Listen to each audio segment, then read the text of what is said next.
నిన్నటి దినం రాజధాని నట్టి నడిబొడ్డులో విజయవాడలో ప్రజాస్వామ్యం పైన దాడి జరిగింది అని అనాలను, లేకపోతే మనసుకు బాధ అనిపించి చెప్తా ఉన్నా. వ్యవసాయంపై దాడి జరిగిందా? రైతు బిడ్డలపై దాడి జరిగిందా? రైతుల జీవితాలపై ఇంత దుర్మార్గమైనటువంటి దాడే? ఈ ప్రభుత్వం బతికి బట్టగట్టేదానికే, ఇది మధ్యలోనే పోయేదానికే?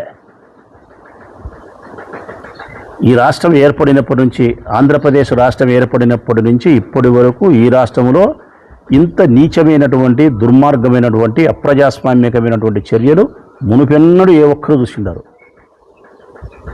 భ్రష్టు పట్టిపోయింది ప్రజలారా ఈ రాష్ట్రం.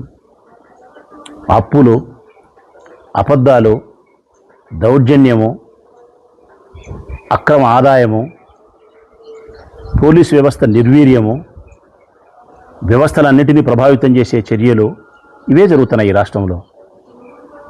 ఎక్కడ ప్రజాస్వామ్యం ఎక్కడుంది? ప్రజలకు మౌలిక సదుపాయాలు ఎక్కడున్నాయి? ప్రజల అభివృద్ధి ఎక్కడుంది?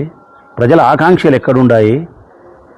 వారికి ఆరోగ్యం లేదు, వారి ఆపద సమయంలో లేదు, వ్యవసాయం లేదు, పిల్లల చదువు లేదు, ఏమీ లేదు ఈ రాష్ట్రంలో. ఇదే ఉండే దౌర్జన్యమే. నిన్న విజయవాడలో జరిగిన సంఘటన అయితే అత్యంత దుర్మార్గం. రాజధాని నిర్మాణం పేరుతో ఇప్పటికే 50,000 ఎకరాలు తీసుకున్నాడు చంద్రబాబు నాయుడు. సంవత్సరానికి 3 పంటలు పండే భూములను 50,000 ఎకరాలను తీసుకున్నాడు. అది చాలదని చెప్పి ఆ 50,000 ఎకరాలకు ఇప్పటికేమైనా రాజధాని నిర్మించినారా? నిర్మించలే. ఆ 50,000 ఎకరాలలో రైతులకు ఇవ్వాల్సిన ఫ్లాట్లు ఏమన్నా ఇచ్చినారా? ఇవ్వలే. ఇప్పుడు మళ్ళీ ఒక 50,000 ఎకరాలు కావాలా అంటే 1,00,000 ఎకరాలలో 2 లక్షల కోట్లతో రాజధాని నిర్మిస్తాడంట. ఉట్టికి ఎగరలేనమ్మ స్వర్గానికి ఎగిరిందని చెప్పి ఒక కొత్త పెన్షన్ ఇవ్వలేని నీ ముఖానికి 2 లక్షల కోట్ల రూపాయలతో నువ్వు రాజధాని నిర్మిస్తావా 1,00,000 ఎకరాలలో? మళ్ళీ రైతుల దగ్గర నుంచి దౌర్జన్యకరంగా నువ్వు భూములు లాక్కొని రియల్ ఎస్టేట్ వ్యాపారం చేయడానికో, నీ కులస్తులను, నీ పార్టీ వారిని ఆదాయాన్ని కల్పించి ధనవంతులు చేసే ప్రయత్నం తప్ప మరొక ఆలోచన లేదు నీకు. నిన్న కూడా మళ్ళా నువ్వు భూములు కావాలని అడిగితే ఆ ప్రాంతంలో ఉండే రైతులు, నీవు ఇయ్యలేమయ్యా, ఇదివరకు ఇచ్చిన భూములకే మాకు సమాధానం లేదు, ఇప్పుడు ఈ భూములు ఇచ్చే పరిస్థితి లేదు, ఆల్రెడీ ఈ భూములు మేము మా బిడ్డలకు పెళ్ళిళ్ళప్పుడు కట్న కానుకల కింద ఇయ్యడమో లేకపోతే ఇంకొకటో మేము ఇచ్చేదానికి అనుకూలంగా లేవు అని చెప్పి రైతులు మొరబెట్టుకుంటా అంటే కూడా కానే కాదు, నాకు 50,000 ఎకరాల భూమి కావాల్సిందే అని చెప్పి బలవంతంగా రాజధాని నిర్మాణం పేరుతో రైతుల దగ్గర నుంచి బలవంతంగా భూమిని లాక్కుండే ప్రయత్నం చేసినారు. ఈ క్రమంలో వాళ్ళు జగన్మోహన్ రెడ్డి గారిని కలిసినారు. జగన్మోహన్ రెడ్డి గారిని కలిసి ఈ భూములు మేము ఇయ్యలేము, మాకు ఉండబడిన ఇబ్బందులు ఇవ్వని చెప్పి చెప్పుకున్నారు. ఆ తర్వాత వాళ్ళందరూ కలిసి సిఆర్డీఏ రైతుల పరిరక్షణ కమిటీని ఒకటి ఏర్పాటు చేసుకున్నారు. ఆ సిఆర్డీఏ రైతుల పరిరక్షణ కమిటీ వేసుకొని ఆ కమిటీ నాయకత్వంలో వైఎస్ఆర్ కాంగ్రెస్ పార్టీ నాయకులు కావచ్చు, మనసు కలిగిన ప్రతి రైతులను ప్రేమించే ప్రతి మనిషిని ఆహ్వానించారు. అయ్యా రండి మా భూములలోకి, మాకు జరుగుతున్న అన్యాయాన్ని పరిశీలించండి, మేము భూములు ఇవ్వలేదని చెప్పి ఈ ప్రభుత్వం మా పైన కక్ష సాధింపు చర్యలు చేస్తూ ఉంది.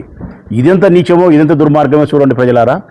రైతులు భూములు ఇవ్వలేదని చెప్పి ఇవ్వని ఆ పూలింగ్కు సహకరించబడినటువంటి రైతుల యొక్క భూములలోకి అధికారుల చేత నీళ్లను బలవంతంగా వదిలిస్తున్నారు. భూమిలోకి మట్టిని దౌర్జన్యంగా తవ్వుకొని తీసుకుపోతున్నారు. ఆ భూమిలోకి రహదారులు నిర్మిస్తూ ఉన్నారు. అంటే గడ్డి తింటే మీరు ఇవ్వాల్సిందే అని చెప్పి ఆ రైతులను కక్ష సాధింపు చర్యలో భాగంగా చేస్తే వాటిని పరిశీలించే నిమిత్తం ఆహ్వానించినారు. ఆ సిఆర్డీఏ రైతుల యొక్క పరిరక్షణ ఆహ్వానం వేరకు వైఎస్ఆర్ కాంగ్రెస్ పార్టీకి సంబంధించిన మా నాయకులు ఆ భూములను పరిశీలించడానికి పోతూ ఉంటే, భూములను పరిశీలించడానికి పోతే వచ్చిన నష్టం ఏముంది ఈ ప్రభుత్వానికి? ఇది ముందే తెలుసుకున్నటువంటి లోకేష్ బాబు, చంద్రబాబు నాయుడు వారి యొక్క అల్లరి మూకలకు, రౌడీ మూకలకు చెప్పి వారి యొక్క కార్యక్రమాన్ని అడ్డుతగులుకోండి అని చెప్పి నట్టి నడిబొడ్డులో కొన్ని వందల మంది లోకేష్ బాబు పంపించినటువంటి అల్లరి మూకలు, రౌడీలు అక్కడి చేరుకోవడము, వైఎస్ఆర్ కాంగ్రెస్ పార్టీ నాయకులపైన, వైఎస్ఆర్ కాంగ్రెస్ పార్టీ నాయకులు కాకుండా సిఆర్డీఏకి పరిధిలో సంబంధించినటువంటి రైతుల మీద, అక్కడే డ్యూటీ చేస్తూ ఉండే పోలీసుల మీద, ముగ్గురి మీద కూడా దాడి చేసినారు. పట్టపగలు ఏ ఉట్టి పుణ్యానికి రైతుల యొక్క బాధను పరిశీలించడానికి పోతా ఉన్న సందర్భంలో లోకేష్ బాబు పంపించిన రౌడీలు రౌడీజం చేస్తారు.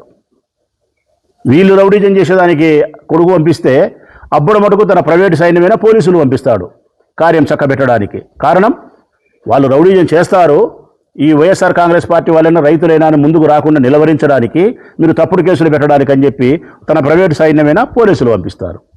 ఇక పోలీసులు ముందే వ్యవహారం తెలిసినప్పటికి కూడా ఈ కార్యక్రమాన్ని గొడవ చేస్తారని తెలిసినా కూడా దాన్ని నియంత్రించకుండా వారు ప్రభుత్వం చెప్పిన ప్రకారము మా వైఎస్ఆర్ కాంగ్రెస్ పార్టీ సంబంధించిన నాయకుల మీద దౌర్జన్యం చేస్తానే మిన్నకుంటారు, రైతుల మీద దౌర్జన్యం చేస్తానే ప్రేక్షక పాత్ర వహిస్తారు. ఫైనల్గా పోలీసులకు దెబ్బలు తగిలినప్పుడు కూడా వాళ్ళు విసిరిన రాళ్ళు, వాళ్ళు విసిరిన కోడిగుట్లు, వారు చేసిన దౌర్జన్యం, కారు అద్దాలు ధ్వంసం చేయడం, నానాగా బీభత్సం చేస్తే పోలీసులు హృదయం లేని ఉద్యోగం చేస్తున్నారు. వాళ్ళ కానిస్టేబుల్కు దెబ్బ తగిలితే కూడా వాళ్ళకు రోసం తగలకపోతే మళ్ళీ ఫైనల్గా కేసులు మటుకు వైఎస్ఆర్ కాంగ్రెస్ పార్టీ వాళ్ళ మీదనే పెడతారు కేసులు. ఇది అయిపోయిన తర్వాత తెల్లవారితే ఈరోజు పత్రికల్లో ఆంధ్రజ్యోతి, ఈనాడు ఇంత లావు అక్షరాలతో రాస్తారు. ఏమని?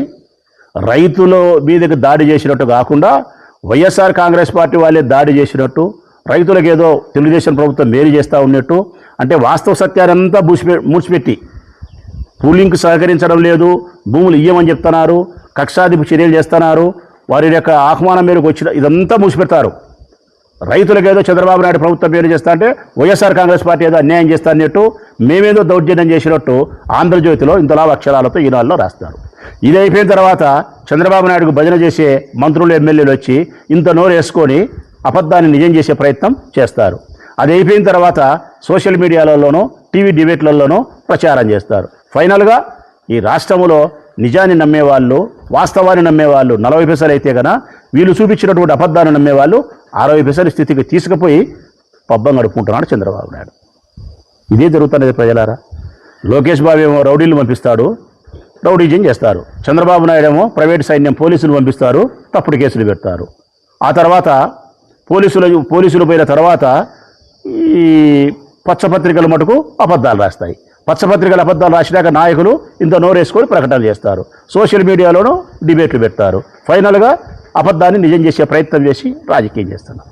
ఇది జరుగుతూ ఉండేది ప్రజలారా. ఇదే జరుగుతుంది రాష్ట్రంలో. దయచేసి రాష్ట్ర ప్రజలను గమనించమని కోరుతా ఉన్నా నేను. ఇది కేవలం ప్రజాస్వామ్యాన్ని పూర్తిగా చెరబట్టడమే కాకుండా నా ఉద్దేశంలో అయితే యావత్ ఆంధ్రప్రదేశ్ రాష్ట్రంలో ఉండే అన్నం పెట్టే అన్నదాతలపైన చేసిన దాడిగా నేను భావిస్తాను. అన్నదాతలపైన చేసిన దాడి, అన్నం పెట్టే చేతిని నరికే ప్రయత్నం చేయడం, వారికి ఇష్టం లేని భూములను లాక్కుండే ప్రయత్నం చేయడం, రైతులను ఇంత గోడాడిచ్చిన తర్వాత, ఇంత బాధ పెట్టిన తర్వాత ఈ ప్రభుత్వం బతికి బట్టగట్టదే? ఈ ప్రభుత్వం బతికి బట్టగట్టే ప్రసక్తే లేదని చెప్తాను కదా.